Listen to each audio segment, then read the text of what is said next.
Monaco est un lieu très rentable. En effet, on note une grande avancée du PIB de la principauté, dès lors que les plus grands casinos de Monaco fussent établis comme le casino de Monte-Carlo, dès 1873. Le casino de Monte-Carlo a permis à la principauté d'augmenter considérablement son PIB. L'industrie monégasque représente quant à elle seulement 14% du PIB alors que les services constituent la majorité du PIB, par secteur du travail soit 86%. Cette avancée a permis d'une part, l'aménagement d'infrastructures touristiques telles que l'hôtel Hermitage, le Monaco Beach, ou bien, un des plus importants, le fameux Grand Prix de Monaco qui regroupe près de 80 000 spectateurs par Grand Prix. On peut également soulever le fait que ces infrastructures créent de nombreux emplois pour les Monégasques, mais surtout les étrangers aux alentours. De plus, elles offrent une très bonne image à la principauté, notamment grâce au casino de Monte-Carlo, qui représente la richesse, ou encore l'Automobile Club qui montre la passion que la principauté a pour le sport mécanique, ce qui a un aspect touristique très important. On peut donc en conclure que le prince Régnier III a principalement contribué à l'avancée économique de la principauté. Du fait qu'il a effectué une extension phénoménale de l'immobilier, de territoires nouveaux depuis la mer et a donc permis la revalorisation de la principauté un surnom. Le prince bâtisseur. Par conséquent, les infrastructures embellissent la principauté.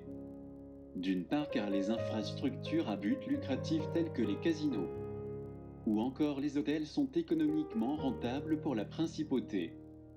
Et d'autre part car certaines améliorent l'image qu'a la ville, ou bien même son attractivité.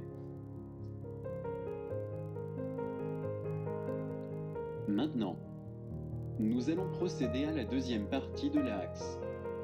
Les villes aux alentours de Monaco.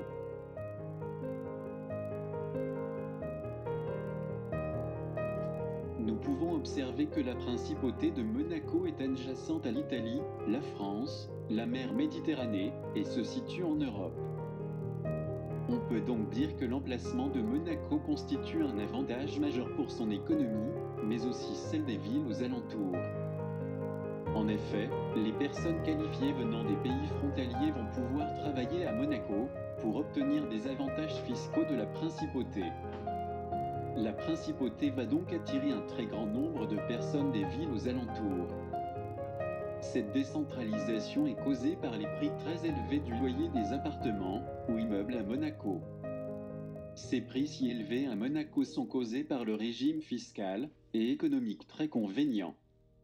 En effet, les communes limitrophes à la principauté telles que Beau-Soleil, Cap-d'Aille, La Turbie, Roquebrune, Cap-Martin proposent des possibilités d'hébergement beaucoup plus abordables, ainsi que des attractions touristiques dignes d'intérêt. La principauté permet par conséquent d'attirer des touristes aux alentours de la ville, du fait du prix des logements bien plus abordables comparé à celui de la principauté. Monaco va donc être rentable pour les villes aux alentours.